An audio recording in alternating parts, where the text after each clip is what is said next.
We need it done this year. Hey all, this is Spencer from the Board Game Rundown. I just wanted to give you all a recap of what it was like at Origins this year. I didn't really get a chance, and I'm not going to be able to do it with the guys when we film next. So these are my thoughts about what I did. First, I did a lot of interviews. We interviewed Dave from Distilled, which is a really cool game about making all sorts of spirits. One of the cool things I like about that is it's very clear he understands the process of making one. For instance, the first bit of whiskey that comes out of a barrel has to be thrown out, and the last bit as well. And so when you have cards and all your ingredients, you take the first and last cards out after you shuffle them up, and then see if you still have enough ingredients to make the thing you're trying to make. It's pretty cool. I'm really looking forward to getting it. I did actually back it. We also talked to Sam Stockton from BA Games. They do Cult of the Deep, which is now on Roll20, I believe. That is a really cool game. It's a social deduction game with dice and Cthulhu. I mean, what's not to love? They're also releasing a new one, Forges of Ravenshire. That one's a cool game. I love the artwork on it. It's about animals trying to forge things. It's a little more relaxed, in my opinion, than Cult of the Deep, but definitely look for that one. In fact, I got to interview the artist, Andrea Radek. She also did art for plenty of Magic the Gathering cards. And she actually has her own webcomic, Calum Sky. Check it out. It's about a spirit that has lost its memory and is trapped in the spirit or in the body of a dinosaur demon thing. She's trying to develop her own soul while trying to evade capture by a pair of exorcists. So it's pretty fun. I've read it for a while. Grey Fox Games. We interviewed Grey Fox Games. They are the ones who make Champions of Midgard. You may have heard of it. We also have a new one they just made. It's been on Kickstarter. Half of us have backed it, and that is Last Light. Here, I'm going to show you all my cat, Tara. She's probably going to interrupt us a few times. I can't stop her. Last Light is a really cool game. It's like a 4X game, but you're in a solar system, and so the planets are orbiting. They orbit around the sun in the middle, so you can't just turtle in one area because you will then suddenly no longer be turtling. You'll be right in front of everyone else's fleets. And in every marble, which is the planet or the sun, all of them are made unique. So everyone's copy will be different. Very nice. We did the Grand Gamers Guild. They made Garinto. They made Endangered. They make a new one called Belgian Beer Race, which I think is new. I haven't played it before, and it was fun. I got to play that one.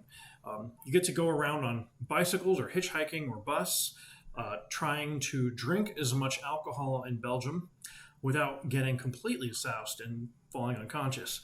And the person who can do the best wins the game at the end. You should definitely check that out. I loved it. We also went to Alex from Cardboard Dynamo. His first game, his inaugural game, Giga Robo. Giga Robo is a fighting game with big mechs, and it reminds me a lot of GKR. GKR, Giant Killer Robots, Heavy Hitters, where you're going around tagging buildings. Well, in this one, you're not tagging them, you're throwing your opponents through them. Really fun looking. There's also, we got a sneak peek of a gigantic kaiju that's going to be in a later expansion. I love how modular it is, how much you can customize in that game. We also, I cannot forget that we talked with Foreteller. Foreteller is a company that does audio recordings for narration in a bunch of games. And these include Frosthaven and Gloomhaven and Jaws of the Lion, Bard Song, all of the above and below, near and far games, things like that. They also, I believe, are Fabler. Fabler is a company, or same company, I believe. They do ambiance and music for the background. And they've got a huge library of it. I checked it out. It looks like it's pretty extensive. And then, of course, right next door, we got to interview Dennis Furia. He's the friend of the show, Furia Games, Deck of Wonders. That game, I finally got to meet him in person. It was great. I got to see the game in person. I'm waiting for my copy. It's It looks so fun. I'm really looking forward to getting that game. All right, we did more interviews. I'm not going to go into all of them because you're going to be able to see them. But some of the other things I did go around and check out. We tried to get an interview with IV Games. Unfortunately, every time we showed up, he was with someone a little more up the food chain than we were, and so we decided not to disturb him. But they make Moonrakers. And Moonrakers is a cool game. You're going around trying to cooperate with your friends, but not really. You're taking contracts. You're out in space. You're taking contracts and seeing if other people can help you fulfill the contracts. I like the way they do cards. Everyone gets one action, and you put a card down that's the action, and then some of those cards will give you more actions. So then you lay two more on it. And so you're making a tree of actions as you're going along. You can customize your ship. You can get crew members. I really like the game because it's also got a nice almost betting element to it where you're trying to see, because there's danger dice too. And I can try to do something and give someone else the danger dice, but also give them a point, all sorts of things. They're coming out with an expansion, the Titan Edition. It's actually 4 expansions. They look really cool.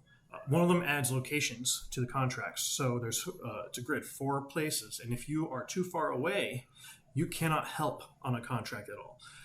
And there are only certain places where you can get certain contracts. There are now dual power cards. So it'll be give both energy and defense. And I've been looking forward to having something like that. And then there's a reputation track. And I wasn't even able to see everything. It's not all been actually released, so I'm looking forward to that coming into Kickstarter pretty soon. On a personal note, I used to play a game called Dragon Dice when I was a kid, and it went under in 2000 TSR. And I didn't realize that the makers sold the game to the players, and the players balanced the game and started making their own things. And so I couldn't help but get my own Dragon Dice. I already have a whole bunch of them from when I was a kid, but I only had 2 dragons, so I wouldn't actually be able to play. So now I got a bunch of cool dragons. They've got all sorts of new things to go with it. If you're into Dragon Dice, I hope I can get my friends into it. I really love dice. I love dragons. Dragon's Dice is pretty cool. You're in different areas and you're fighting each other with the dice. Each size die is different health.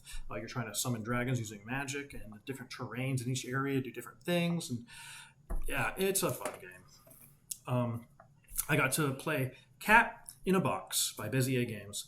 That is kind of it's a trick-taking game, except that every card is every suit and no suit at the same time, kind of like Schrodinger's cat.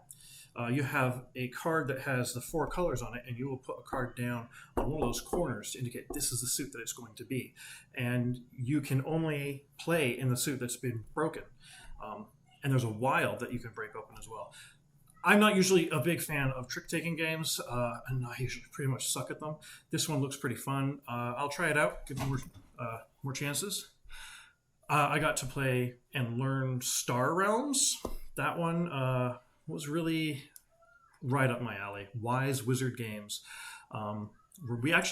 We got to talk with Rob Doherty, the developer, the designer, and Tim almost beat him 4 times.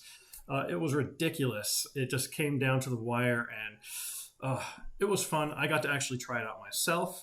They are coming out with Rise of Empire, which is a prequel, and it involves some cards now have when you purchase them, it does something.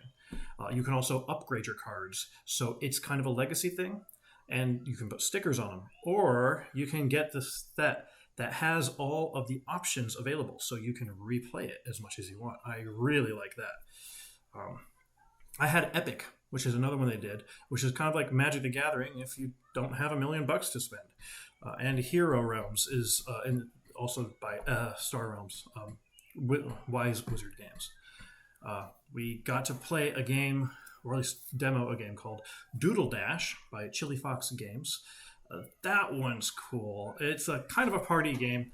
Everyone has a little doodle pad, and someone has a word that they're trying to. Well, everyone has a word except for the judge. He doesn't know what the word is, and it could be bridge. And so everyone tries to draw a bridge as fast as they can. The first person to draw the bridge and be okay with it turns it over and grabs the little token. The second person, then, when he finishes, he rolls a die. And he keeps rolling that die until he hits a certain face. And when he hits that face, everyone else stops. So it's about being able to do it quickly and accurately, pushing your luck a little bit. It looks quite fun. I'm looking forward to that one. I got to try one. Well, I got to watch one called Trailblazers. That's a new game by Bitewing Games. It's actually not available yet. It's coming to Kickstarter really soon. I think they said next month. It is a game where you're trying to make the longest trail. There's 3 different types of trails. So like hiking, biking, and maybe animal trail. I don't remember. And you're trying to, each card it's long and thin. And you connecting them together to make the longest trails. They have like animals that can, and bikers. The bikers will come by and stop to look at the animals. It's a family weight game. And I really wanted to get it because it looks like it's something that my family would enjoy a lot. Unfortunately, I couldn't get it. But when it comes out, I'm going to back that one. I got to play a demo, In Too Deep by Burnt Island Games. That looks like a beast. It is really awesome, but it is complicated. But I love the idea behind this game. You aren't trying to be a good guy. You're not the bad guy. You are hacking in to the bad guy's brains, having them commit crimes so that you can find out where the syndicate is. But if you get too good at getting these guys to commit crimes, you can become in too deep, and then you're the one who loses. And there's so much in that game. You should definitely check it out. We were running a booth, Wonderbook, fantastic game. And right across from it is Chip Theory Games with their gigantic list of stuff. And Burn Cycle. We had to sit there for hours watching people play this game in front of us. And of course, Bob bought it. And it's right up his alley. It is, you have a bunch of robots. You're going around on a map trying to fulfill different objectives. The unique thing about this game is you also have a cybernetic world. And so you're trying to evade the bad guys on there as well, or hack into them. And every one of them has different objectives. There's magnetic chips. So your figurines attached to the chips. That looks really cool. The mats are all neoprene mats with very precise holes cut out in them for like the dice. It's a dual layer neoprene mat. Plus you put them on top of each other to make all the different maps. It even comes with a mat for the mats, so you know how to put them out. And that one you can turn over, and it's just a really nice placemat. So I'm really looking forward to getting to play that one with Bob. Can't wait. There was one more I really wanted to mention. As I was walking out, I saw this game, checked it out. It's called Reality Shift by Academy Games. This is a 3D racing game. There are cubes, and all the cubes are magnetic. You play a racer, and you're trying to race around this map, trying to get to your goal, the finish line. But you can turn them, you can shift them around, all these cubes, and you can, of course, go on every surface of it. Even, it looks great.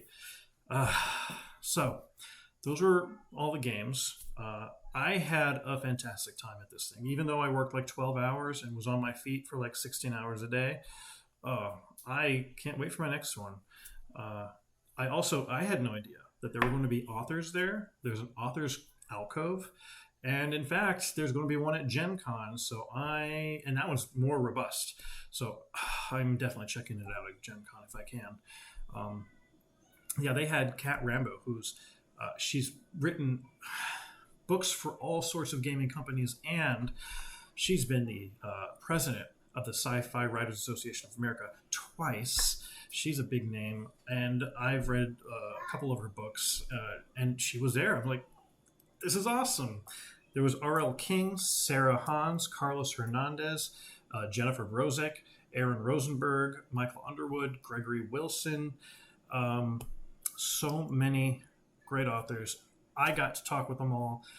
They gave me fantastic advice because last Friday I finished the final round of edits on my book. This is like round number 8. And they were so forthcoming. They were so helpful, friendly. I can't wait to get started. And at the same time, it is daunting. All of their advice, I've got to like sort through it. So one last bit. I checked out Dice Miner, and I got it. Really cool. I got Yummy Yummy Monster Tummy for my son. This one is a game where all players are trying to match the color of the monster, but all of the players aren't going to have a right match. So the combination of the colors is what counts. So if I have a blue one and he has a red one, and we're trying to match a purple monster. And I wanted to give a shout out to Wormwood. Wormwood is a company that makes accessories for games. They make gaming tables, and they make, this is gorgeous. I couldn't help myself. This is their die tower. And not only is this a really awesome wood, Paduk wood, I think they called it. It is more stunning in person than it is on there. But it's magnetic. It's easy to put together, and these are strong magnets. You catch your finger in one of these things, that's going to hurt, like it did for me. So that's about it. I am looking forward to the next one. I hope you all enjoyed it, and I hope I get to see some of you guys at a convention. So for the Board Game Rundown, I've been Spencer. Thanks for checking out the Board Game Rundown. If you like what you saw, like, comment, and subscribe to our channel. Share our videos on social media and spread the word. We publish new content weekly, including reviews, unboxing, and Let's Plays. And as always, thanks for watching.